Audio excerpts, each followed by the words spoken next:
कुरान मजीद के अंदर एक सूरत है सूरह कहफ। असहाबे कहफ के वाक़े को कुरान ने बयान किया। असहाबे कहफ कौन है और उनका अल्लाह पर यकीन और एतमाद कितना मजबूत है। 7 लोग 7 जवान, नौजवानों गौर से सुनिए, 7 नौजवान ऐसे दौर के अंदर कि जिस दौर में एक जालिम बादशाह है, बादशाह का नाम है दकियानूस। वो लोगों से शिर्क कराता है, खुद को सजदे कराता है, मगर वो 7 जवान कहते हैं कि हम अगर सजदा करेंगे तो अपने परवरदिगार को करेंगे। उन्होंने कहा हमारा रब अल्लाह है, ज़मीन व आसमान का खालिक मालिक। कुरान मजीद में अल्लाह ताला ने उनका भी तारुफ कराया, फरमाया अम हसिबता अन्ना सुहाबल कहफी वर्रक़ीम कानू मिन आयातिना अजबा। अल्लाह का कुरान कहता है वो जो असहाबे कहफ थे वो हमारी अजीब निशानी, वो गार वाले जो अल्लाह पर यकीन रखते थे, अल्लाह पर भरोसा रखते थे। अजीज़ा ने गिरामी वक़ार गौर फरमाइए, दौर ऐसा कि जालिम बादशाह मुसल्लत है, दौर ऐसा कि लोगों से खुद को खुदा कहलवाता है, दौर ऐसा कि वो बादशाह अगर कोई उसके खिलाफ जाए तो सजाएं देता है, कत्ल कर देता है। वो बादशाह इतना जालिम और जाबिर है। उस दौर के अंदर ये 7 नौजवान अल्लाह पर यकीन रखने वाले, अल्लाह पर ईमान रखने वाले, इन्होंने उसको खुदा मानने से इनकार कर दिया, शिर्क करने से इनकार कर दिया, ऐलान कर दिया हम अगर सर झुकाएंगे अपने परवरदिगार के हुजूर झुकाएंगे, अगर हम इबादत करेंगे जमीन व आसमान के खालिक की इबादत करेंगे, कायनात के मालिक की इबादत करेंगे। अल्लाह अकबर कबीरा। अब ये 7 जवान निकले, अपने शहर को छोड़कर निकले, आबादी को छोड़कर निकले। किधर जा रहे हैं? अल्लाह की पनाह में जा रहे हैं। किधर जा रहे हैं? अल्लाह पर यकीन करके चल पड़े हैं। उनका ईमान कितना मजबूत था, उनके ईमान की ताकत को जरा समझो।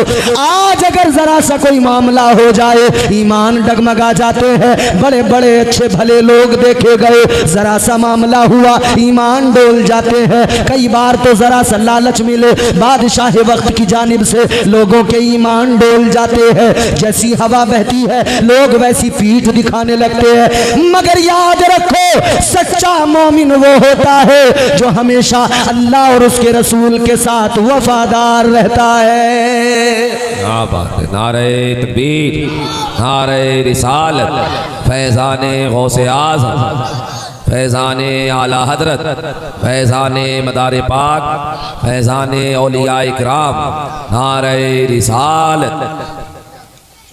उनका यकीन कितना मजबूत है। निकल गए रात के अंधेरे में, रात के सन्नाटे में। और देखो इस्लाम ने हिजरत का कॉन्सेप्ट रखा है, इसीलिए है कि जब जुल्म बेशुमार होने लगे तो हिजरत कर लो, फिर हिजरत का ऑप्शन है। इन्होंने हिजरत की, रात की तारीकी में निकल पड़े, रात के सन्नाटे में निकल पड़े। मगर जरा सा कहीं ना कहीं यह ख्याल तो था कि अगर बादशाह के सिपाहियों ने देख लिया पकड़ लेंगे। जा रहे हैं और ये जब जा रहे हैं तो एक कुत्ता इनके पीछे पीछे हो लिया। इन्होंने कहा ये कुत्ता है, इसे मारो, दूर भगाओ, क्योंकि कुत्ते की फितरत है भौंकना। कहने लगे अगर ये भौंकने लगा हम पकड़े जा सकते हैं, इसे भगाओ। कुत्ते ने अल्लाह की बारगाह में अर्ज किया, मौला मेरे परवरदिगार मुझे ज़बान अता फरमा। ऐ मौला मैं तेरे महबूब बंदों का साथ चाहता हूं, उनकी कुर्बत चाहता हूं। है कुत्ता मगर अर्ज करता है मौला मैं तेरे महबूब बंदों का कुर्ब चाहता हूं, मैं तेरे वलियों का साथ चाहता हूं।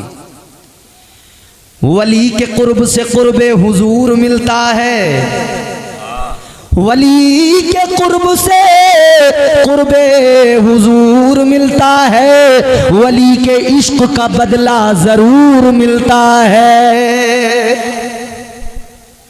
मोहब्बत तो करें आप अल्लाह वालों से। ये मोहब्बत ऐसी है जो आपको रुसवा नहीं होने देगी, मगर मोहब्बत करें, मोहब्बत करें। आजकल लोग बगावत को मोहब्बत समझ बैठे हैं। मोहब्बत अलग होती है, बगावत अलग होती है। कुछ लोग कर तो बगावत रहे हैं मगर समझ मोहब्बत रहे हैं,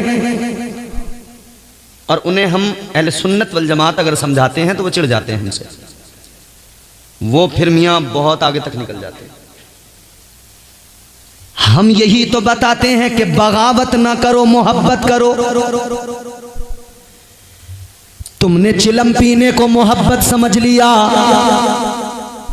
ये मोहब्बत नहीं बगावत है। बोलो सही बात। क्या ये मोहब्बत हो सकती है? तुमने इसे मोहब्बत समझ लिया, धूने लगा के बैठ गए दरगाहों के ऊपर। तुमने दरगाहों पे नाच गाने के एहतमाम कर दिए, है तो बगावत मगर तुम कह रहे हो मोहब्बत। हम सुन्नी मुसलमान बस इतना कहते हैं, उलमाए अहले सुन्नत बस इतना कहते हैं, बगावत ना करो, मोहब्बत करो। तो आप कहेंगे मोहब्बत क्या? तो मोहब्बत अगर समझना है तो किसी भी वली की जिंदगी को देख लो, पता लग जाएगा उन्होंने क्या किया। जो उन्होंने किया वो आप करो, इसी का नाम मोहब्बत है। तो पता लगेगा उन्होंने अल्लाह पर यकीन मजबूत रखा, आप भी रखो, मोहब्बत का हक अदा होगा। उन्होंने नमाजें पढ़ी, आप भी नमाजें पढ़ो, मोहब्बत का हक अदा होगा। उन्होंने नवाफिल पढ़े कसरत के साथ, आप भी पढ़ो, मोहब्बत का हक अदा होगा। अल्लाह वालों की बारगाहों से जब किसी को फैज़ मिलने लगता है, समझ लो उसकी निशानी सबसे बड़ी, उसकी सबसे बड़ी अलामत ये होती है, अगर वो बंदा बेनमाजी था और किसी बुजुर्ग के फैज को पाकर नमाजी बन गया तो समझ लो कि इसे उस वली की मोहब्बत भी मिल गई और उस बारगाह का फैज भी मिल गया। जिंदाबाद जिंदाबाद, सुभान अल्लाह सुभान। वरना कितने लोग हैं हमने देखे नहीं, वो ढोलक की आवाज पर झूम तो लेते हैं मगर कभी सजदे में सर रखकर अल्लाह की तस्बीह नहीं करते। फरमाया हमारे बुजुर्गों ने, सूफिया ने फरमाया कि शरीयत जड़ है, तरीकत उसका फल है। अगर जड़ को काट दोगे तो दरख्त ही गिर जाएगा, फल कहां से मिलेगा? फल चाहिए तो पहले शरीयत को अपनाओ, जड़ को मजबूत करो। तो ये बात याद रखें कि अल्लाह पर यकीन मजबूत हो बंदे का, सबसे बड़ी बात है। उनका अल्लाह पर यकीन मजबूत था, वो चल पड़े, मगर कुत्ता पीछे से हो लिया साथ साथ। कुत्ते ने रोके, कमौला मुझे कुव्वत गोयाई अता कर, मुझे बोलने की सलाहियत दे। अल्लाह ताला ने उस कुत्ते को बोलने की सलाहियत दी, कुव्वत गोयाई अता फरमाई। वो कुत्ता बोला, और क्या बोला? कुत्ता कहने लगा, ऐ नौजवानों, ऐ अल्लाह वालो, जा तो रहे हो, मुझे भी लेते चलो। भौंकूंगा नहीं, शोर नहीं करूंगा, बस तुम्हारा साथ चाहिए, तुम्हारा कुर्ब चाहिए। जब कुत्ता अपनी जबान से बोला तो फिर इन्होंने कहा चलो साथ ले चलो, समझ गए। उस कुत्ते का भी जिक्र कुरान ने किया। अब एक जुमला गौर से सुनकर अपने दिलो दिमाग में बसा लो, अगर कोई कुत्ता भी अल्लाह वालों के साथ हो जाए उस कुत्ते को भी इज्जतें मिल जाती हैं। तुम तो मुसलमान हो, अच्छे भले इंसान हो, बुजुर्गों से मोहब्बत करो, खुदा की कसम सारी कायनात में इज्जतें मिलेंगी। सुभान अल्लाह सुभान अल्लाह, हज़रत जिंदाबाद। जब कुत्ते को इतनी इज्जतें मिल जाएं कि कुरान में उसका जिक्र हो जाए, क्या बात। अल्लाह ताला ने कुरान मजीद में उस कुत्ते का जिक्र किया, फरमाया वकल्बुहुम बासितुन ज़िराइहि बिलवसीद। कुत्ता किस अंदाज से बैठा है, कुरान ने यह भी बता दिया कि वो अपने पंजे आगे किए हुए गार के दहाने पे बैठा है। अजीजा ने गिरामी वकार जरा गौर फरमाई, ये कुत्ता भी उनके साथ साथ चल दिया। रात भर चलते रहे। अब गार के अंदर पनाह ले ली, गार के अंदर पहुंच गए। किस लिए कि पकड़े न जाएं, किस लिए बादशाह के सिपाही न पकड़ ले। गार के अंदर चले गए।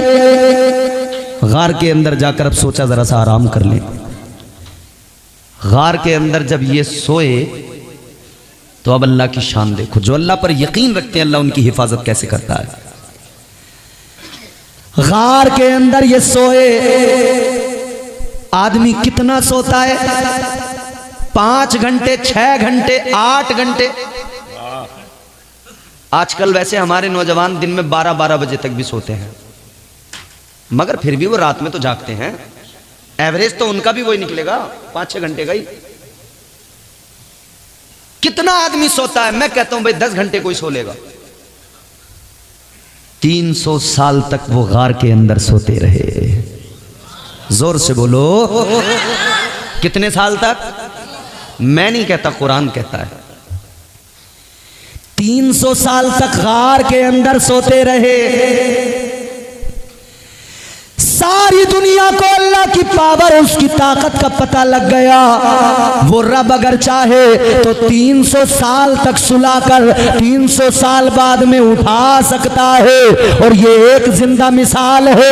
जब मेरा परवरदिगार 300 साल के बाद नींद से उठा सकता है तो बरोज़े क़यामत अल्लाह ताला तमाम मुर्दों को दोबारा भी उठा सकता है। जिंदाबाद। वो अल्लाह कादिर है, कुदरत रखता है, ताकत वाला है परवरदिगार जी।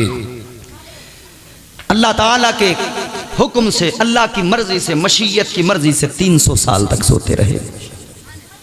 300 साल के बाद में उठे। ए बेटा, बड़ा तेज है भाई, बिल्कुल तड़तड़िया है, समझ रहे हो? जैसे वो रहती नहीं है छोटी वाली मुहर्रम में जो बजती है, तड़ तड़ तड़ तड़ तड़ तड़ तड़, तड़तड़िया है, छोटी सी है। गौर करें, 300 साल तक सोते रहे। 300 साल के बाद में फिर जब अल्लाह ने चाहा तो बेदार हुए।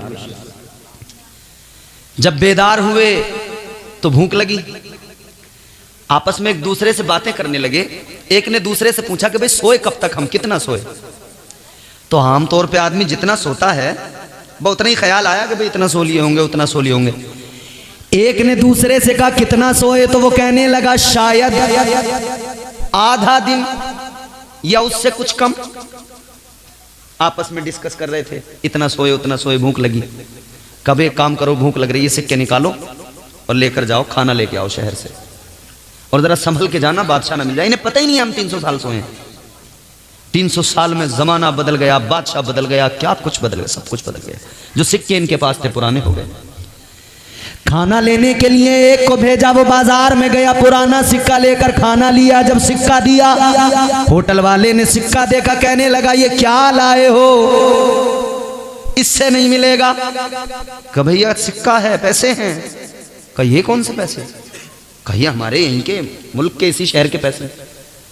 वो हैरान है, हैरत से देख रहा है, ये कौन से पैसे लेके आ गया? जैसे मुगलों के जमाने के सिक्के आज लेके चले जाओ मार्केट में, कोई कुछ देगा? नहीं देगा। अजीजा ने गिरामी वकार, मगर बात धीरे धीरे जब खुली तो पता लगा, जब जांच की गई सिक्कों की तो पता लगा 300 साल पुराने हैं। फिर तारीख मालूम की गई तो पता लगा 300 साल हो गए। अब इनको भी पता लग गया हम 300 साल तक गार में सोते रहे। वापस आए, फिर गार में सो गए। अल्लाह ने फिर सुला दिया, और अब की बार अल्लाह ने ऐसा सुला दिया कि अब बरोज़े क़यामत उठेंगे। तो लोगों ने क्या किया, वहां पे मस्जिद बना दी, उस जगह को खास किया। लोग हैरान हो गए, भाई ये अल्लाह का करम, उसकी शान। दो बातें समझाना मकसूद है कुरानी वाकया सुनाकर। एक बात तो ये कि अल्लाह पर यकीन मजबूत होना चाहिए, अल्लाह पर भरोसा, उसकी ज़ात पर तवक्कुल। ऐ लोगों, इधर उधर हाथ ना फैलाओ, अल्लाह की बारगाह में लो लगा कर मांग लो, उसके महबूब का सदका मांग लो। परेशानियां जितनी ज्यादा क्यों ना हो, मुसीबतें जितनी बड़ी क्यों ना हो, याद रखना जब बंदा अल्लाह से मांगता है, परवरदिगार अपने मांगने वाले बंदे को को पसंद फरमाता है, उसकी मुश्किलों को आसान फरमा देता है। अल्लाह ताला उसके खाली दामन को भर दिया करता है। क्या बात है, क्या बात। एक बात तो ये कि अल्लाह पर तवक्कुल, अल्लाह पर यकीन, अल्लाह का खौफ दिल के अंदर फ़कत और किसी का नहीं। अल्लाह का खौफ होगा तो सारी दुनिया का खौफ निकल जाएगा। और दूसरी बात ये कि औलिया की शान ये, अल्लाह वालों का मकाम ये, अल्लाह वालों की शान ये कि अल्लाह ताला ने औलिया से जो करामतों का इजहार हुआ है ना, दर हकीकत करामत इज़्ने खुदा से है। औलिया कराम की शान पता लगती है। 300 साल तक सोना और 300 साल के बाद उठना, ये अल्लाह का करम, उसका इज़्न था और ये औलिया की करामत भी थी। तो ये वलियों की शान है। एक स्टेटस मैंने आपके सामने रख दिया वलियों का, क्या है कि उनका अल्लाह पर यकीन होता है, उनके दिल में खौफ होता है। तो किसका बोलो? बाकी किसी का नहीं होता। आगे बढ़िए, कुरान ने और भी मजीद औलिया का स्टेटस बयान किया। अजीजा ने गिरामी वकार, आगे चलिए, दूसरा स्टेटस वो क्या बयान किया अल्लाह के कुरान ने। करामतें भी साथ साथ कुरान बयान कर रहा है, वलियों की शान भी कुरान बयान कर रहा है। मेहराब मरियम का आपने जिक्र सुना होगा। अल्लाह ताला ने कुरान मजीद में फरमाया, इज़ क़ालत इम्रअतु इमरान रब्बी इन्नी नज़रतु लका मा फ़ी बत्नी मुहर्ररन फ़तक़ब्बल मिन्नी। मैं आपको इधर उधर की बातें भी सुना सकता हूँ, मगर मैं आपको कोशिश कर रहा हूँ कुरान सुनाऊँ, ताकि आप कुरान, आज मुसलमान की समझ लो आधी से ज्यादा परेशानियां इसलिए हैं कि मुसलमान कुरान को पढ़ता नहीं, उसे समझता नहीं। ताजदार अहले सुन्नत ने तो हम सुन्नियों पर एहसान किया था, आला हजरत ने तो तर्जुमा कंजुल ईमान दिया था कि घर घर तक पहुंच जाए और सुन्नी मुसलमान कुरान को पढ़ ले, कुरान को समझ ले, अल्लाह ताला के अहकामात जान ले, अल्लाह ताला और उसके महबूब की शान जान ले। जिंदगी के तमाम मामलात कुरान पाक के अंदर मिल जाएंगे। मगर आज हमारी ये सुस्ती काहिली और हमारी ये कमजोरी है, आज हमारे घरों के अंदर कुरान तो है मगर ताक में रखा हुआ है। आज हमारे घरों के अंदर कुरान पर गर्द जम गई, कुरान पढ़ने वाले नजर नहीं आते। अगर मैं इस मजमे के अंदर लोगों से मालूम करूं, नौजवानों से बुजुर्गों से मालूम करूं, एक पारा कुरान पाक का पढ़े हुए कितने दिन हो गए, ज्यादातर लोगों का जवाब आएगा रमजान में पढ़ा था, अब तक कुरान नहीं उठाया है। सही बात। फिर आप बात करते हो कि हम परेशान क्यों हैं। इक्का दुक्का बुजुर्ग मिलेंगे गांवों में, शहरों में, वो गिने चुने लोग जो फजर की नमाज के बाद मस्जिदों में कुरान उठा लेते हैं, एक दो रुकू पढ़ लेते हैं। नौजवानों, जितनी फिक्र से मोबाइल देखते हो, मोबाइल उठाते हो, क्या कभी दिल में ख्याल आया कि हम रोजाना कम से कम, ज्यादा भी नहीं तो कुरान का एक रुकू पढ़ लें, एक सूरत पढ़ लें। शिकायतें बहुत हैं, ये परेशानी वो परेशानी, ये मुश्किल वो मुश्किल। घरों के अंदर बरकतें नहीं हो रही, बाबाओं के पास जा रहे हैं, पानी पड़वा पड़वा के ला रहे हैं, तावीज लेके आ रहे हैं। अम्मा मुल्ला मौलवियों के पास जाके कह रही है लल्ला बिगड़ गया, बेटा बिगड़ गया, हाथ से निकल गया, आधी आधी रात तक घर नहीं आता, आधा आधा दिन तक सोता है, काम नहीं करता। अक्सर माँ बाप की शिकायत। बेटे के बारे में पूछो तो वही एक जवाब है, काम का न काज का, दुश्मन अनाज का, पैर समेट लो बेटे, अल्लाह तुम्हें खुश रखे। काम वाम की आजकल इतनी फिक्र नहीं है हमारे जवानों, ज्यादा जो मामलात है ना। अच्छा, हम लोग जो है ना स्टेटस के लिए मरे जा रहे हैं, मगर स्टेटस समझते नहीं होता क्या है। औकात नहीं है मगर आईफोन किस्तों पे खरीदेंगे, कर्ज में दब गया। औकात नहीं है मगर बाइक बुलेट चाहिए, ऐसे नहीं मिलेगी तो ससुराल से लेके मानेंगे। खुद नहीं ले सकते तो क्या हुआ। और जो माएँ मस्जिद के मौलवियों के पास जा रही है ना, लल्ला हमारा ऐसा हो गया वैसा हो गया, वो जब बेटे का रिश्ता करने जाती हैं तो वो बुलेट से नीचे राजी नहीं है। और थोड़ा बहुत भी अगर कोई उसमें है हुनर या कोई काम वाम ठीक ठाक है तो 4 पहिया, फिर उससे नीचे राजी नहीं हो रहे माँ बाप। स्टेटस पे मरने वालों, एटीट्यूड की बात करने वालों, ये स्टेटस नहीं तुम्हारा कि तुम्हारे पास महंगा मोबाइल हो। अगर हाँ अल्लाह ने आपको नवाजा है तो आप ले लो, शरीयत ये भी नहीं कह रही कि मत लो। कभी तुम मेरे तकरीर के ख़त्म होने के बाद इमरान बरकाती साहब से भिड़ जाओ कि इनके पास महंगा वाला मोबाइल है। अगर अल्लाह ने नवाजा है तो लो, मगर किस्तों विस्तों पे लेके ये खामा खां की जो आप दिखाते फिर रहे हो, यूं वो कटा हुआ सेब पीछे से, इससे क्या फायदा मिला बोलो। बात सही है। अल्लाह नवाजे तो लो, मगर किस्तों के बोझ तले दबकर नहीं। तू किस्तें कब तक देगा? किस्तें देता रहेगा या माँ बाप को भी कुछ कमा कर देगा? घर बार के बारे में भी कुछ सोचेगा। ये स्टेटस नहीं होता। ऐ मुसलमान, तेरा स्टेटस ये नहीं कि तेरे हाथ में बड़ा मोबाइल हो, तू बुलेट पे बैठा हो। नहीं नहीं, तेरा स्टेटस तो ये है तेरे चेहरे पे इबादतों का नूर चमकता हो। और वो कैसे चमकेगा? हो जाएगा चेहरा नूरानी और दिल में चमक आ जाएगी। अगर बात समझ में आए तो बोलना जरूर।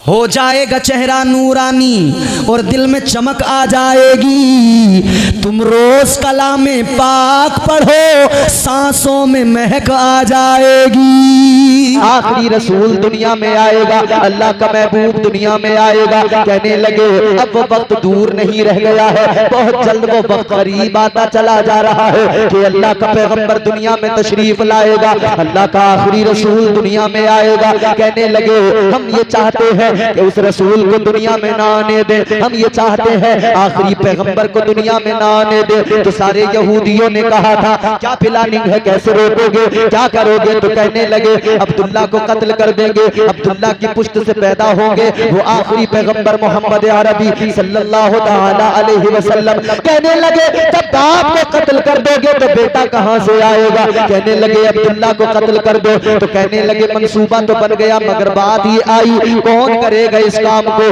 कौन कत्ल करने जाएगा, कौन मक्का जाकर अब्दुल्ला को कत्ल करेगा? एक इंसान खड़ा हुआ, उन यहूदियों ने ऐलान किया था जो इस काम को करेगा उसे बड़ा इनाम देंगे, जो अब्दुल्ला को कत्ल करेगा उसे बड़ी दौलत देंगे, इनाम इकराम देंगे, उसे ओहदा देंगे, मनसब देंगे, उसे खूब माल दौलत देंगे, उसकी कई नस्लें बैठ कर खाएंगी। एक इंसान खड़ा हुआ, उन यहूदियों में एक यहूदी खड़ा हुआ, कहने लगा ऐ मेरे पेशवाओं सुनो, ये काम मैं करने को तैयार हूँ। अगर तुम चाहते हो कि अब्दुल्ला को कत्ल करना है और अब्दुल्ला को कत्ल करने से अल्लाह का महबूब दुनिया में नहीं आएगा तो सुनो सुनो मैं तैयार हूँ। कहने लगे मैं इस काम को करूंगा। खड़ा होकर कहने लगा ये खिदमत मैं अंजाम दूंगा, मुझे इजाजत दो। यहूदी आलिम आगे बढ़े, उन्होंने इसकी पेशानी को चूमा, पेशानी को चूम कर कहा तुम बड़े अजीम काम करने जा रहे हो। अल्लाह अकबर, गौर करो मेरे अजीजों, इसे तैयार कर लिया, इसे सब कुछ बता दिया, फला फला जगह से निकलना है, फला रास्ते से गुजरना है। जब मक्के में पहुंच जाओ तो कुरैशी घराना है, हाशमी घराना है, हाशमी घराने में काबे के मुतवल्ली का बेटा है, अब्दुल मुत्तलिब का बेटा है अब्दुल्ला, अब्दुल्ला को जाकर कत्ल करना है, इतना सा तुम्हारा काम है। यहूदी तैयार हो गया, सवारी नहीं रखते, सफर बांधा है, ये निकल पड़ा मक्के की तरफ। है मेरे अजीजों, ये कई दिन का सफर करने के बाद में मक्का मुकर्रमा पहुंच गया। मक्का मुकर्रमा पहुंचने के बाद में उस दौर के अंदर कोई भी मुसाफिर आता था सबसे पहले सहने हरम में आया करता था, काबे की हुदूद में आता था, वहीं पर आकर बैठता था, वहीं पर आराम किया करता था। ये भी यहूदी आया, खाने काबा के अंदर आ गया। है मेरे अजीजों, कौन सा दौर है जब काबे के अंदर पत्थर के बुत रखे हुए हैं, जब 360 बुतों से काबा जो है भरा हुआ है, काबे के अंदर बुत रखे हुए हैं। उस दौर के अंदर ये इंसान आया, ये काबे के अंदर हरम पाक में आ गया। हरम शरीफ में आकर ये थका हुआ भी था, ये थका हुआ भी था। इसे अब्दुल्ला का पता मालूम करना था। अभी अब्दुल्ला की उम्र ज्यादा नहीं थी, अभी तो यूं समझो कि बचपन ही था, तकरीबन बचपन की दहलीज पार कर रहे थे, जवानी की तरफ जा रहे थे। अल्लाह अकबर कबीरा। ये यहूदी जैसी आया हरम शरीफ के अंदर आकर, अब इसने सोचा किससे मालूम करूं, किससे पता करूं कि अब्दुल्ला कौन है, कहां मिलेगा। इसे हरम शरीफ के अंदर बच्चे खेलते नजर आए। इसने सोचा ही नहीं बच्चों से मालूम कर लूं, इसलिए कि बच्चे सच बोला करते हैं, बात बता दिया करते हैं। आपने भी तजुर्बा किया होगा, अगर आपके दरवाजे पे कोई आया या किसी के भी दरवाजे पर कोई आया, उसने कहा दरवाजा खटखटाया, तो अंदर से इन्होंने कहा जाकर कह दे बेटा अब्बू घर पे नहीं है, तो बच्चा जाके कह देता है अब्बू कह रहे हैं वो घर पर नहीं है, तो बच्चे तो सच बोला करते हैं। यहूदी ने कहा कि मैं बच्चों से मालूम करूंगा, बच्चे सच बताएंगे। यहूदी बच्चों के करीब आया, एक बच्चा बड़ा खूबसूरत नजर आया, एक बच्चा बड़ा हसीनो जमील नजर आया। उसके चेहरे की संजीदगी, उसके चेहरे की बुर्दबारी ने बता दिया यही बच्चा सच बताएगा, इसी बच्चे से मालूम करता हूँ। यहूदी आगे बढ़ा, उस बच्चे से मालूम करने लगा, ऐ बच्चे मुझे बस इतना बता दो, इस मक्के के अंदर अब्दुल मुत्तलिब का पोता अब्दुल्ला कौन है, मुझे अब्दुल्ला से मिलना है। बच्चे ने कहा कौन हो, कहां से आए हो? कहने लगा मुसाफिर हूँ, अब्दुल्ला से मिलने आया हूँ, मुझे अब्दुल्ला से कोई काम है। अल्लाह अकबर कबीरा। जैसे इसने कहा मुझे अब्दुल्ला से कोई काम है, अब्दुल्ला से मिलने के लिए आया हूँ, अब्दुल्ला से मिलने आया हूँ। सुनो मेरी बैठ जाओ, मोहब्बत से बोलो सुभान अल्लाह। मेरी बिल्कुल फिक्र मत करो, बस मेरी तकरीर सुन लो। पंखा वंखा मशीन माइक तुम कुछ मत देखो, तुम मुझे देखो, किसी चीज के चक्कर मत पड़ो कि इसका मुंह घुमा दो, इसे पीछे को रख दो, इसे आगे को रख दो, कुर्सी हटा दो, तुम्हें कोई जरूरत नहीं कुछ करने की, बैठ रहो ऐसे, मामला बिगाड़ो मत बीच में। यहूदी आ गया, उसने एक बच्चा देखा, बड़ा हसीन है, बड़ा जमील है, बड़ा प्यारा है, बुर्दबार नजर आता है। बच्चे से पूछा कहाँ मिलेंगे अब्दुल्ला? बच्चे ने कहा क्या बात है, क्या काम है अब्दुल्ला से? कहा मुझे काम है, अब्दुल्ला से मिलने आया हूँ, दूर से आया हूँ। बच्चा कहने लगा ओ मुसाफिर, तेरा चेहरा बता रहा है तू सफर करके आया है। अब्दुल्ला का पता बताऊंगा, अब्दुल्ला से मिलाऊंगा, मगर जरा बैठ तो जा, भी थका हारा आया है, जरा बैठ जा, जरा रुक जा, जरा सांस ले, जरा ठहर, फिर तुझे अब्दुल्ला का पता बताऊंगा। ये यहूदी बैठ गया। बच्चे ने कहा यही रहना, अभी आता हूं। बच्चा अपने घर पे चला गया। थोड़ी देर के बाद में बच्चा आया, हाथ में एक कटोरा दूध का लेके आया और थोड़ी खजूरें लेके आया।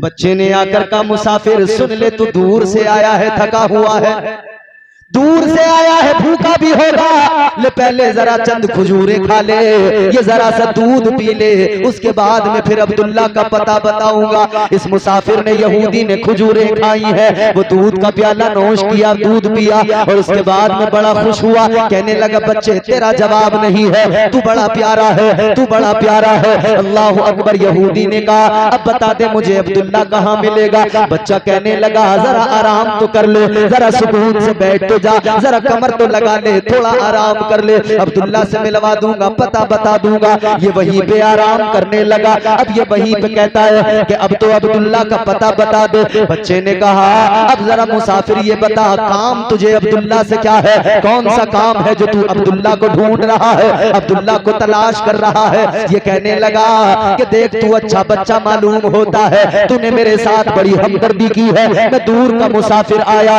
तूने मुझे दूध भी पिलाया, तूने मुझे खजूरें भी खिलाई, तूने मुझे प्यार से बिठाया, तूने मुझे आराम करने को कहा। तेरा अखलाक अच्छा, तेरा किरदार अच्छा, तेरी अदाएं अच्छी, तू बड़ा प्यारा है। बात तो राज की है, किसी को नहीं बताता, मगर तेरा किरदार देख के तुझे बता रहा हूँ। राज की बात है, किसी को नहीं बताना, मैं तुझे बता रहा हूँ। बच्चे ने कहा बोलो क्या बात है? कहने लगा मैं अब्दुल्ला को इसलिए तलाश कर रहा हूँ कि मेरी कौम ने यहूदी यहूदियों ने मुझे यहाँ पर भेजा है तो अब्दुल्ला को कत्ल करने के लिए भेजा है, किसी से न कहना मैं अब्दुल्ला को कत्ल करने आया हूँ। तो बच्चे ने कहा था क्यों कत्ल करना चाहते हो, क्यों कत्ल करने आए हो? कहने लगा हमारे बड़े बड़े आलिम कहते हैं अब्दुल्ला की पुष्ट से अल्लाह का आखिरी रसूल आएगा, परवरदिगार का महबूब दुनिया में आएगा। हमारे आलिम चाहते हैं अब्दुल्ला को कत्ल कर दिया जाए, न अब्दुल्ला रहेंगे न वो आखिरी रसूल आएगा।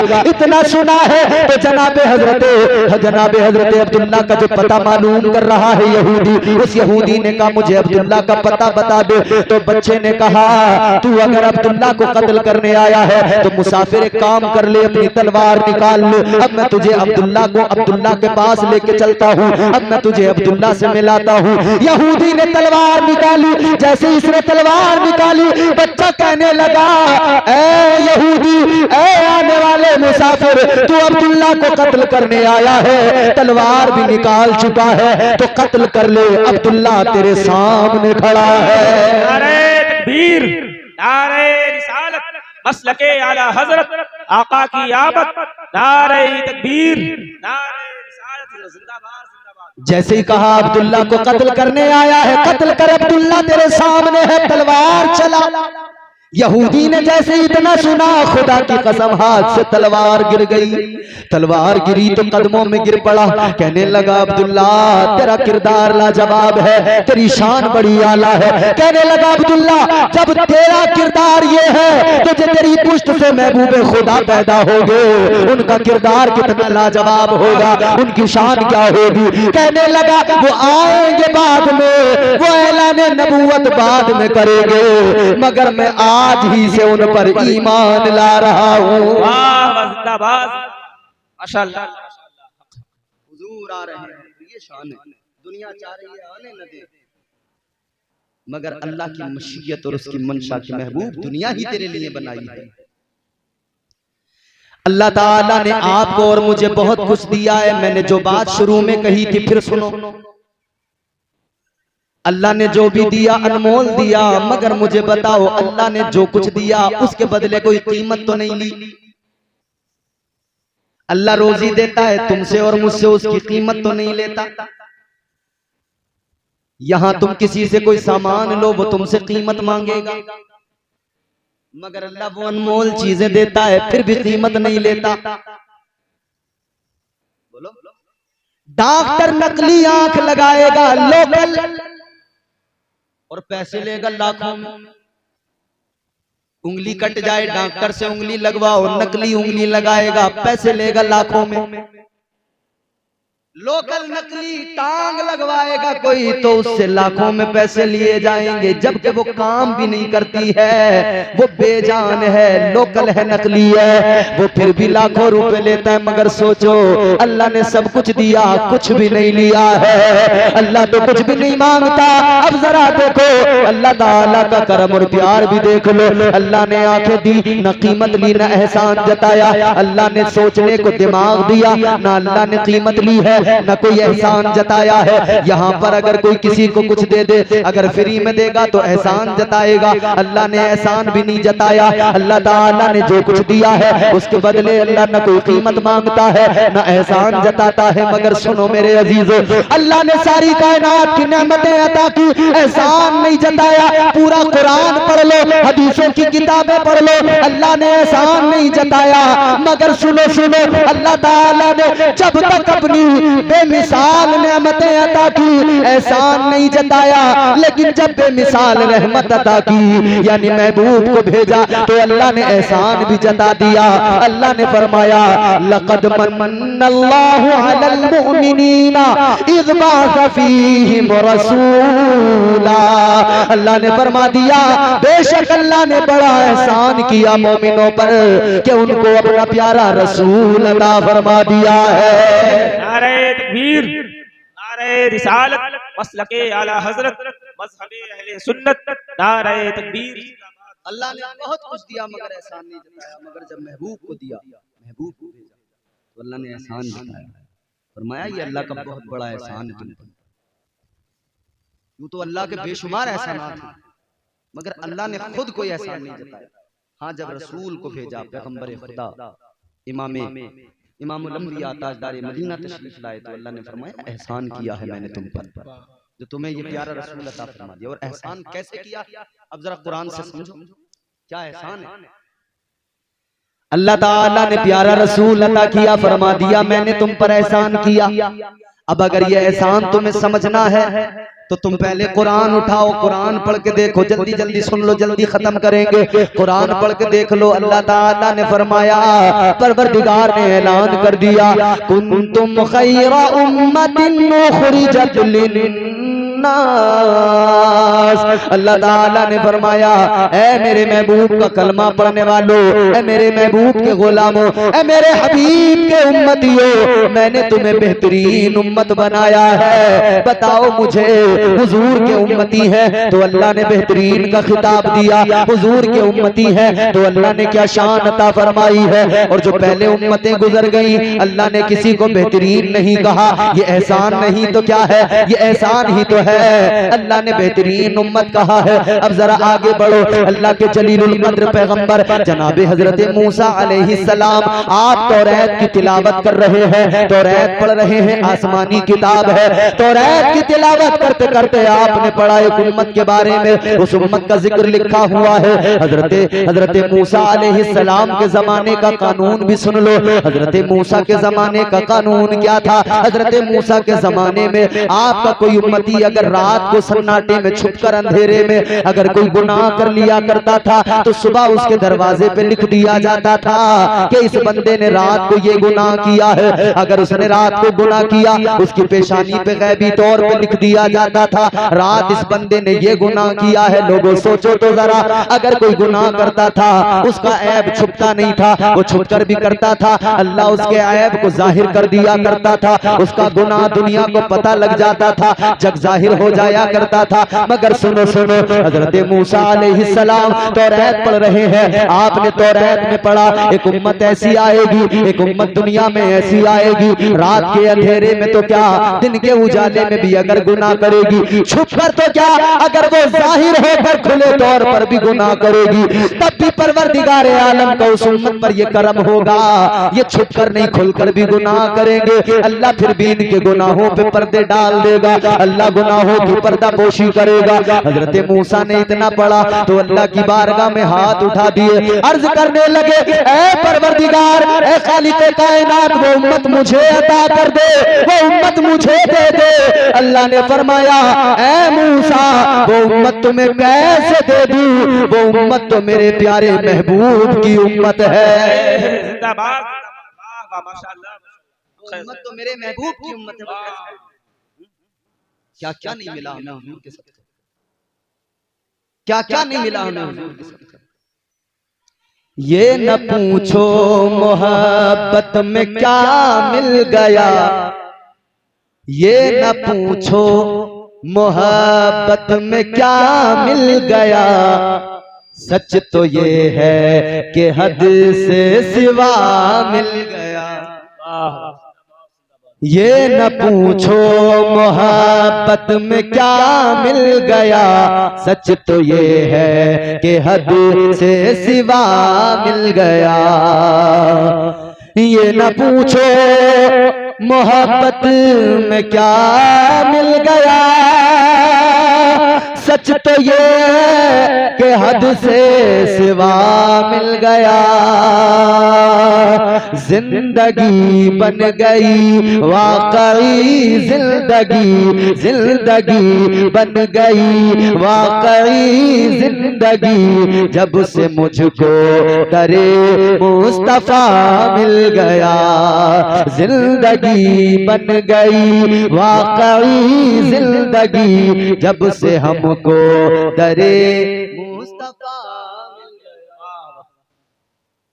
तो बंदा गुनाह करे इधर, अल्लाह पर्दे डाल दे गुनाहों, अल्लाह पर्दा पोशी फरमाए। हम उस नबी का मिलाद क्यों ना मनाएं जिसके सदक़े में अल्लाह ने इतने करम किए। अल्लाह ने हमें बेहतरीन उम्मत बनाया। क्या बनाया बोलो? कौन सी उम्मत? ए आप लोग भी बोल के बताओ, कौन सी उम्मत? बेहतरीन। एक बात और बता दो मुझे यहीं पर, अल्लाह ने जितना बेहतरीन बना दिया, कोई कायनात में उतना बेहतरीन बना सकता है कोई ताकत? दुनिया के अंदर बड़े बड़े ताकतवर आए, बड़े बड़े मालदार आए, बड़े बड़े इल्म रखने वाले, बड़े बड़े दानिश्वर दुनिया में पैदा हुए, मगर मेरे अजीजों अल्लाह ताला ने जैसा जो कुछ बना दिया वैसा कोई कुछ नहीं बना सकता। ये हमारी बदनसीबी देखें, बदकिस्मती देखें। अल्लाह ताला ने फरमा दिया मैंने तुमको बेहतरीन बनाया, बेहतरीन बनाया, मगर हमारे मुसलमान भाई, नौजवान भाई मुतमईन नहीं। अल्लाह फरमाता है मैंने बेहतरीन बनाया। ये नाई से जाके दुकान पे कहते हैं दाढ़ी निकाल के बेहतरीन बना दे। अल्लाह ने दाढ़ी के साथ बेहतरीन बनाया, ये कह रहे हैं इसे निकाल के बेहतरीन बना दे। मुझे बताओ कोई दुनिया का ऐसा नाई है जो अल्लाह से ज्यादा बेहतरीन बना सके? और वो भी मशवरा दे रहा है, कह रहा बोले भाई वो शीशे लगे हुए होते हैं ना बड़े बड़े, आदमी बैठ के देख रहा है, अरे यार कुछ काला सा हो रहा हूं मैं। वो कह रहा भाई साहब ब्लीच करवा लो, चमक आ जाएगी चेहरे पे, गिलो एकदम। ये बेवकूफ नहीं समझते कि उसका तो काम है, वो जितनी लगाएगा, जितनी घसेगा, उतने पैसे उसके बढ़ते जाएंगे। वो कह रहा है ब्लीच करवा लो, ये बेवकूफ साहब कह रहे हैं हाँ लगा दे, लगा दे, मुझे बेहतरीन बना दे। उसने ब्लीच लगा दी, हाँ पूरा अंग्रेज बना पड़ा, बाल अच्छे भले जो चेहरे पर रुआ था सुनहरी बन गया, भूत हो गया बिल्कुल। ब्लीच से भी अगर दिल नहीं माना तो वो नाई कहने लगा एक बार मसाज और करवा लो। ये बोले बेहतरीन हो जाऊंगा, बोला बेहतरीन हो जाओगे, इसने कहा जल्दी लगा दे, मसाज भी करवा लो। मसाज पे बात नहीं रुकी, उसने कहा फेशियल करवा लो। ये बेवकूफ बोला हाँ वो भी कर दे। क्यों? बोले बेहतरीन बनाओ। नाई क्रीम बताता गया, ये लगवाता गया, वो बताता गया, लगवाता। अच्छा ईमानदारी से एक बात बताना, क्या नाम है तुम्हारे गांव का? भटपुरवा। भटपुरवा वालों एक बात ईमानदारी से बताओ, क्या क्रीम से कभी कोई गोरा हुआ है? बताओ। अगर क्रीम से कोई गोरा हो जाता तो वेस्ट इंडीज में कोई काला नहीं होता, सब गोरे होते। उनके पास पैसे ना क्रीम खरीदने के। ये ब्लैक लोग जितने भी हैं, बड़ा बड़ा माल है इनके पास, बड़े खजाने हैं इनके पास। कई तो ऐसे ममालिक, मुस्लिम ममालिक, उनके पास तेल के कुएं भी हैं। यहाँ कुओं में पानी नहीं निकल रहा, वहां कुओं में तेल निकल रहा है। तेल के कुएं उनके पास, सोना उनके पास। अगर कोई क्रीम गोरा करने वाली होती, वो एक तेल का कुआं बेच के क्रीम की पूरी कंपनी खरीद लेते। उनके पूरे मुल्क में कोई काला नहीं होता, सब गोरे होते। मगर ये बता रहा है कहीं पे कोई काला है, कहीं पे कोई गोरा है, ये बता रहा है, पता लगता है ये अल्लाह का बनाना है। उसने किसी को गोरा बनाया, किसी को काला बनाया, ये उसकी तकसीम है। मगर उसने जिसको जैसा बना दिया, बेहतर बना दिया। उसके बनाए में कोई कमी नहीं, कोई नुक्स, कोई ऐब नहीं है। अल्लाह ने जैसा बना दिया। अगर कोई शीशे में अपना चेहरा देख के कहता हो मैं अच्छा नहीं, मैं खूबसूरत नहीं, मैं बेहतरीन नहीं, अपनी पिछली उम्मतों को देख ले, हाल पढ़ ले पिछली उम्मतों का। उन्हें अल्लाह ने बंदर बना दिया, उन्हें अल्लाह ने खंजीर बना दिया। तेरा चेहरा सलामत है, तेरा वजूद सलामत है, तेरी शबाहत सलामत है। चेहरा आईने में देखकर ये ना कहा करो मैं खूबसूरत नहीं, मैं काला हूँ, मैं ऐसा हूँ, मैं वैसा हूँ। ये कहा करो ये मेरे रब का फजल है, मैं गुनाहगार हूँ मगर फिर भी मेरा चेहरा सलामत है। वाह वाह, नारे तकबीर, नारे रिसालत, मसलके आला हज़रत, मज़हबे अहले सुन्नत। माशाअल्लाह। मैं गुनाहगार मगर फिर भी मेरा चेहरा सलामत है। एक नाफरमानी पे अल्लाह ने चेहरे बिगाड़ दिए, एक नाफरमानी पे अल्लाह ने बंदर बना दिया। यहाँ तो पूरा दिन नाफरमानियों में गुजरता है। अच्छा शैतान को जानते हो तुम लोग? तुम बोलते नहीं यार, शैतान को नहीं जानते? नहीं जानते शैतान? अब पक्की दोस्ती चल रही है शैतान से आजकल। आदमी किसी की मान नहीं रहा, अम्मा की नहीं मान रहा, अब्बा की नहीं मान रहा, मगर शैतान की जरूर मान रहा है। ये जितने भी तुम्हें मिलेंगे पौवे पे पौवा चढ़ाने वाले, कौन कह रहा है इनको? इनके अब्बा कह रहे हैं, अम्मा कह रही है, या मोहल्ले वाले कह रहे हैं पीले, वही तो है जो लेके जा रहा है। ये जो घिस घिस के फिर पत्ते में पैक करके खींच रहे हैं गंजेड़ी, कौन? वो इनका रिश्तेदार आके कह रहा है इनसे कि तुम ये पियो, फिर इनकी मंडली इकट्ठी हो जाती है। जितनों को इकट्ठा कर देता है शैतान, वो मंडली पूरी तैयार हो जाती है, वही बैठ के मारते रहते हैं, खींचते रहते हैं, दनादन काम चल रहा। जुए पे जुआ खेल रहे हैं, शराब पे शराब पी रहे हैं, जुआ भी तबीयत से हो रहा है। और हमारी नई नस्ल जो है ना बर्बाद हो गई, ये नौजवान तबका, क्योंकि जुआ जो था ना वो थोड़ा एडवांस हो गया। पहले जुआ बग्गी बाग के जरिए होता था, लूडो के जरिए होता था, पहले जुआ ताश के पत्तों पे खेला जाता था, पहले जुए के ये तरीके होते थे। अब जुओं के तरीके बदल गए, अब चौकड़ी लगा के बैठ के जुआ नहीं खेला जाता। एक मोबाइल अगर पास में है तो अपने बिस्तर पे भी आदमी जुआ खेल रहा है, कभी IPL पे टीम बना के सट्टा लगा रहा है, कभी वो मोबाइल पे लूडो खेल के, कभी जंगली रमी पे खेल के वो सट्टा और जुआ खेले जा रहा है। वाला हिसाब नहीं रहा कि गांव के पल्ले कोने पे खंडर है, वहां बैठे हैं, पत्ते खेल रहे हैं, पुलिस आई तो भाग रहे हैं, तो घर में बड़ी मौज के साथ मोबाइल पर चल रहा,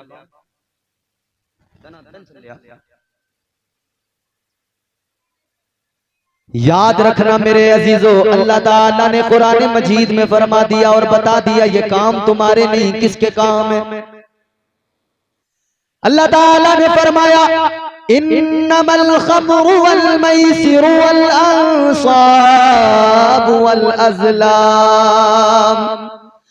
अज़लाम रिजसुम मिन अमलिश शैतान। परवरदिगार आलम ने फरमा दिया ये जो तुम जुआ खेलते हो, शराबे पीते हो, अल्लाह के कुरान की आयत का मफहूम है, ये काम किसी का काम है, ये इंसानों का काम नहीं, शैतान का काम है। किसका काम है? शैतान का काम है। कर कौन रहा? मुसलमान। तो ये शैतानी तो लेके जा रहा है कि चल भाई अब जुआ खेलेंगे, चल भाई अब शराब पियेंगे, चल भाई अब डांका डालेंगे, चलो भाई अब अपनी बहनों को तकेंगे। ये सारे वसवसे कौन डालता है? शैतान डालता है, शैतान बहकाता है, शैतान वर्गलाता है। मगर लोगों मुझे एक बात बताओ, इंसान का नफ्स भी उसे गुनाहों की तरफ धकेलता है।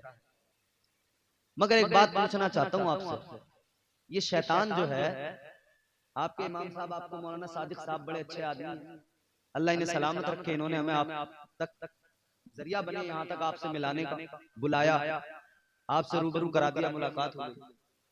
ये बताते होंगे आपको मस्जिद में कि भैया शैतान कौन था? बहुत बड़ा इबादत करने वाला था। ऐसा वैसा नहीं था मियां, ऐसा नहीं था जैसे आजकल हमारे यहाँ होते हैं। एक महीना अगर 5 वक्त की नमाज पढ़ ली तो उसे गांव में अपने से अच्छा दूसरा कोई आदमी नजर नहीं आता। अगर रमजान के रोजे रख लिए तो उसे सारे गांव में सब बेरोजेदार नजर आते हैं। ऐसा नहीं था, शैतान ने बड़ी इबादतें की थी, बड़ी नमाजें, बड़े सजदे किए थे। सजदों पे सजदे, सजदों पे सजदे, सजदों पे सजदे फरमाया गया। अगर शैतान के सजदों को जमीन पे फैला दिया जाए तो रूए जमीन पर कोई जगह बाकी न रहे। उसके सजदे इतने ज्यादा, इतनी ज्यादा इबादत, मगर लोगों क्या हुआ? अल्लाह ताला ने क्यों मरदूद बना दिया? क्यों उसके गले में लानत का तोक डाला? क्या किया था उसने? बताओ मुझे। शराब पी थी उसने? बोलो यार, खत्म कर दें। तो गूंगे बन के क्यों सुन रहे? बोलो मेरे साथ, 5-10 मिनट और सुनना है तो। शैतान ने शराब पी थी, ये उलमा बैठे बताएंगे। शैतान ने जुआ खेला था, उसने कोई जिनाकारी की, कोई बदकारी कुछ नहीं किया, एक गुनाह एक गलती, क्या अल्लाह का हुक्म नहीं माना, नाफरमानी की, और उस नाफरमानी में अल्लाह के पैगंबर की तौहीन थी। नाफरमानी की, अल्लाह का हुक्म नहीं माना। अल्लाह ने फरमाया सजदा कर, आदम को सजदा कर, इसने नहीं किया। बहुत नमाजें, बहुत इबादतें, जुआ नहीं खेला, शराब नहीं पी, गुनाह और कोई इसने जिनाकारी नहीं की, बदकारी नहीं की। फकत इतना के तकब्बुर आया, गुरूर पैदा हुआ। इसने कहा मैं बेहतर, मैं बरतर, ये कमतर, मैं सजदा नहीं करूंगा। ये आदम को देख रहा था, रब के हुक्म को नहीं देख रहा था। रब के हुक्म को देखता तो जैसे सारे फरिश्तों ने सजदा किया था ये भी सजदा कर लेता, लेकिन मेरे अजीजों इसने सजदा नहीं किया।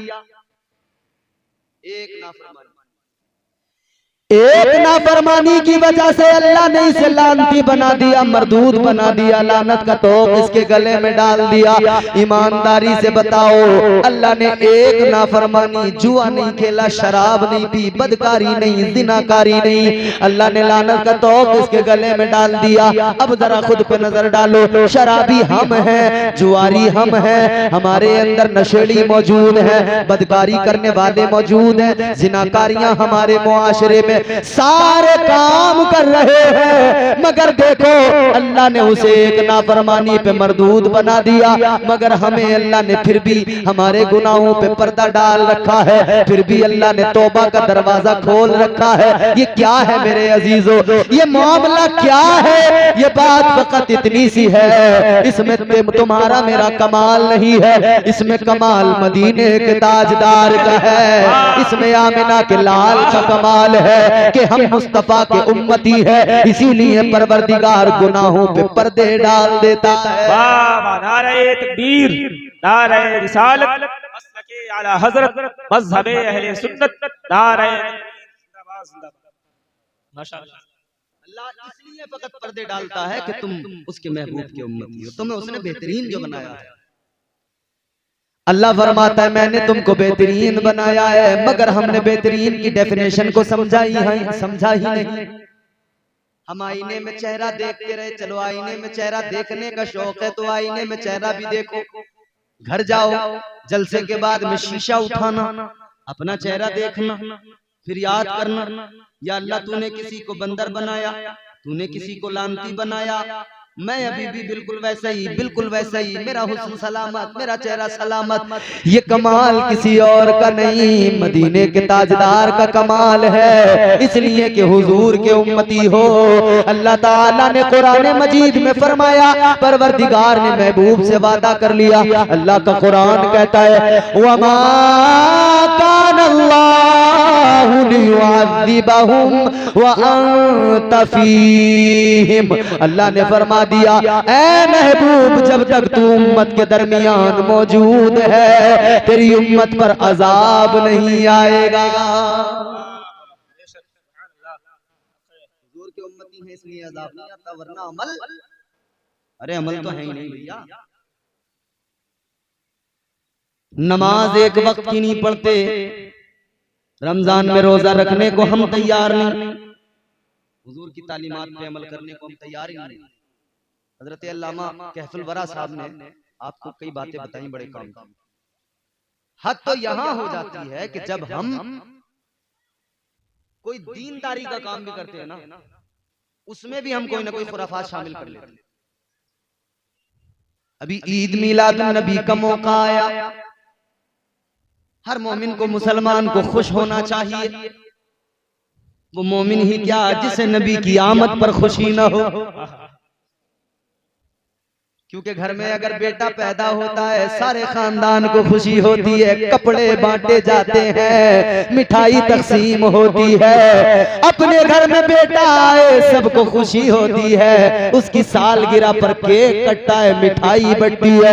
ऐ लोगों, वो बेटा जिसका पता भी नहीं बड़ा होकर बनेगा क्या, वो हो सकता है नमाजी बन जाए, हो सकता है कोई डाकू मवाली गुंडा बन जाए, दोनों बातें हैं। मगर उसके पैदा होने पर ये ये हाल है खुशी का, तो उस नबी के पैदा होने पर क्यों खुशी न मनाई जाए कि वो नबी आया जुल्म मिट गया, वो नबी आया बुराइयां खत्म हो गई, वो नबी आया कुफ्र खत्म हो गया, वो नबी आया जिहालत खत्म हो गई, वो नबी दुनिया में आया कमजोर लोग महफूज हो गए, वो नबी आया मजलूमों को सीने से लगा लिया, वो नबी आया बच्चियां जिंदा दफन हो रही थी उसने उन बच्चियों को बचा लिया, वो नबी आया जिसने दुनिया में आकर दुनिया का नक्शा बदल दिया, दुनिया की काया पलट के रख दी। आओ मैं तुम्हें बताता हूँ जब मेरे नबी पैदा हुए, जब मेरे नबी का बचपन गुजरा कैसा जिहालत वाला दौर था। 40 साल के बाद में आका ने नबुव्वत का ऐलान किया, मगर सुनो सुनो हाल क्या था।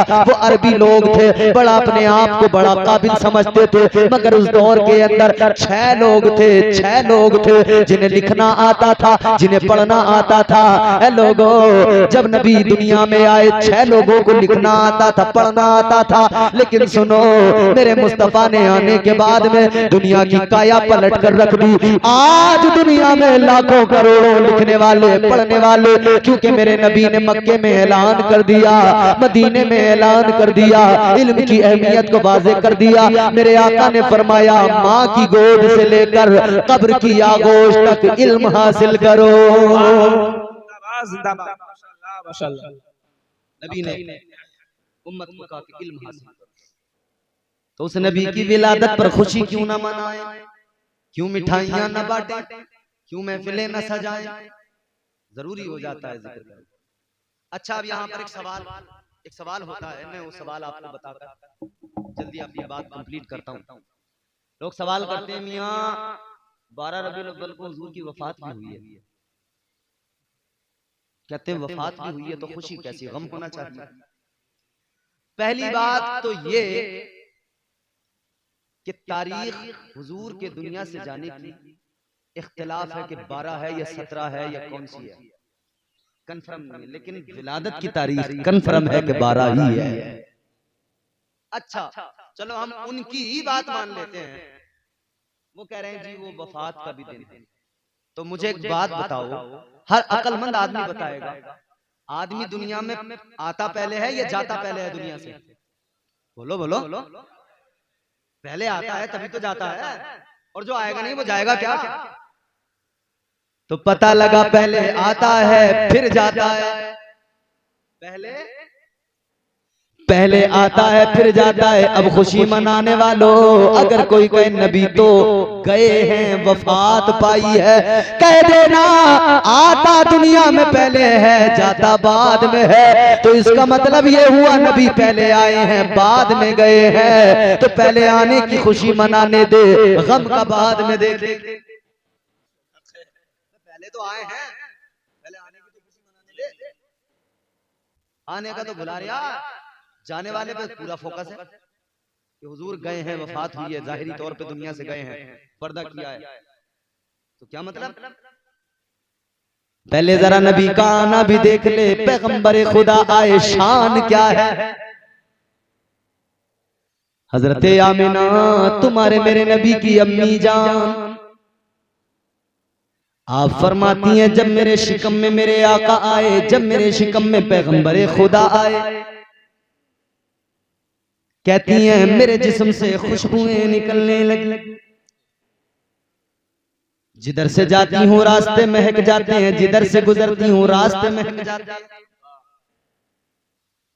ऐ लोगों, नबी अपनी माँ के शिकम में आए, रास्ते महकने लगे, माँ जिधर से गुजर रही है। यार कौन करेगा बराबरी? है कोई ऐसा जो बराबरी कर ले? वो नबी जो माँ के शिकम में आया है, माँ चल रही है, रास्ते महक रहे हैं, फिर कोई उसे कहे कि वो तो मेरी तरह है, माज़अल्लाह माज़अल्लाह। तू माँ के शिकम में आया, तेरी माँ परेशान थी, उल्टियों पे उल्टियां कर रही थी। तू माँ के शिकम में आया, तेरी माँ की तबीयत खराब थी, हालत खराब थी, और मेरे नबी माँ के शिकम में आए तो माँ का सारा गम दूर हो गया, तबीयत शाद हो गई। रास्ते महकने लगे। मेरे नबी की अम्मी कहती हैं जिधर से जाती हूँ मुझे सलाम की आवाजें आती हैं, रास्तों के पत्थर कहते हैं ए नबी की अम्मी तुम्हें सलाम है।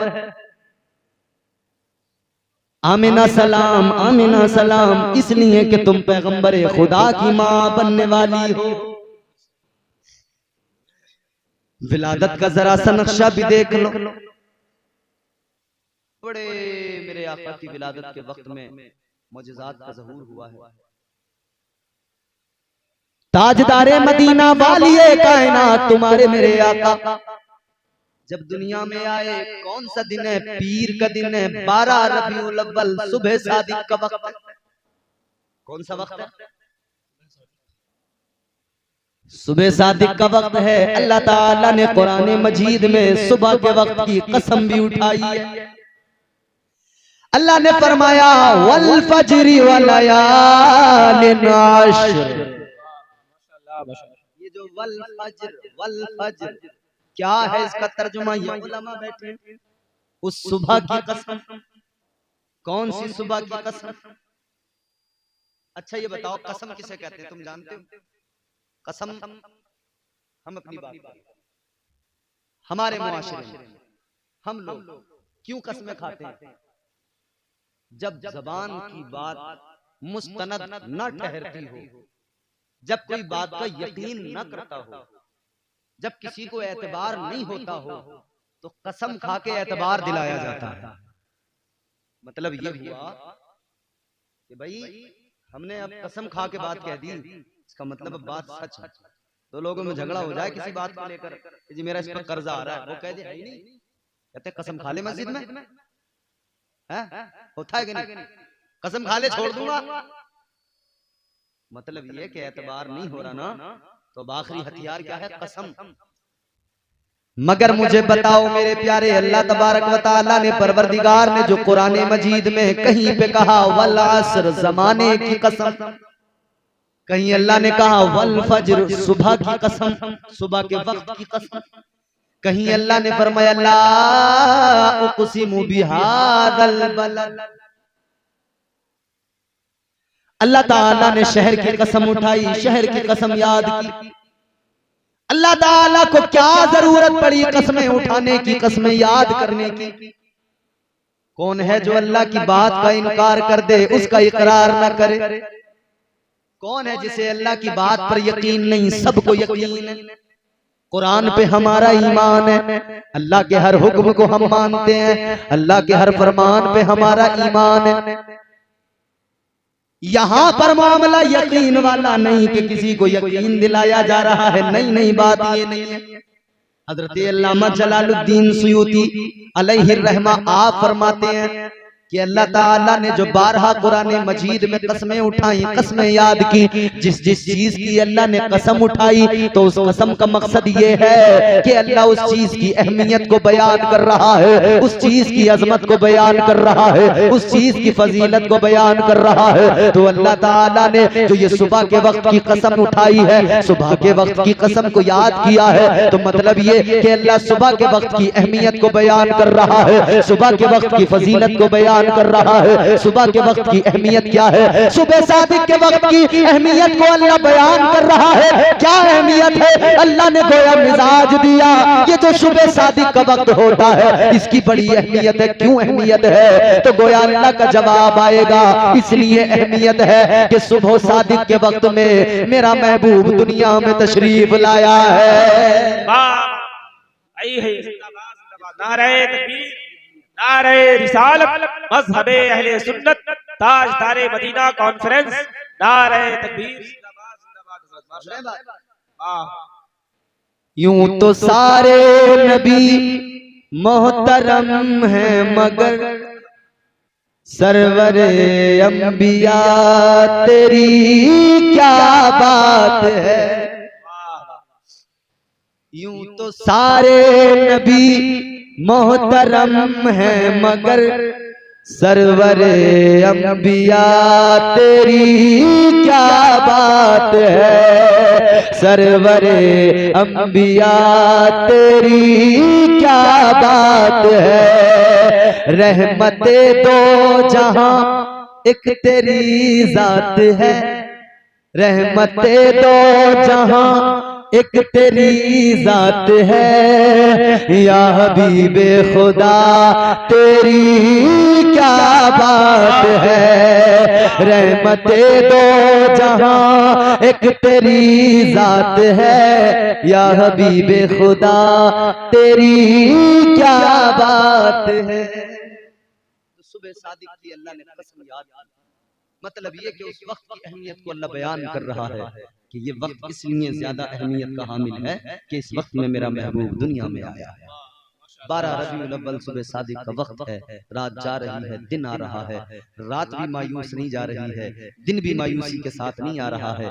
अल्लाह ने दोनों को ये इज्जत बख्शी है कि दोनों का एक का आखिर का हिस्सा है, एक का शुरू का हिस्सा है। और अल्लाह ने उस वक्त में अपने महबूब को दुनिया में भेजा।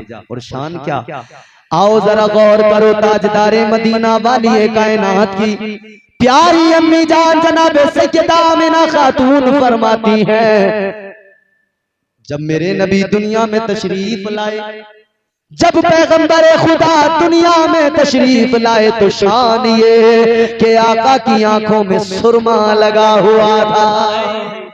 जब मेरे नबी दुनिया में आए, नहाए हुए, सुरमा आंखों में लगा हुआ, जुल्फे सबरी हुई हैं। आका पाक साफ सुथरी हालत में आए तो क्या हुआ, आपने आपकी वालिदा ने कहा मेरे सारे कमरे में नूर ही नूर हो गया। इतना नूर, इतना उजाला, इतना नूर, इतनी रोशनी। कहती है मैंने उस उजाले में अपने घर में बैठकर मुल्क शाम की इमारतों को देख लिया, मुल्क शाम की इमारतों को देख लिया। अल्लाह अकबर। नबी आए, मगर सुनो मेरे प्यारे, जिस नबी के सदक़े में अल्लाह इतना फजल फरमाता है, करम फरमाता है, अब उस नबी की शान करीमी भी देख लो। आए दुनिया में तो सबसे पहले मेरे आका ने अपने सर को सजदे में रख दिया। सर को सजदे में रखकर अल्लाह की बारगाह में अर्ज करने लगे, रब्बे हबली उम्मती, रब्बे हबली उम्मती।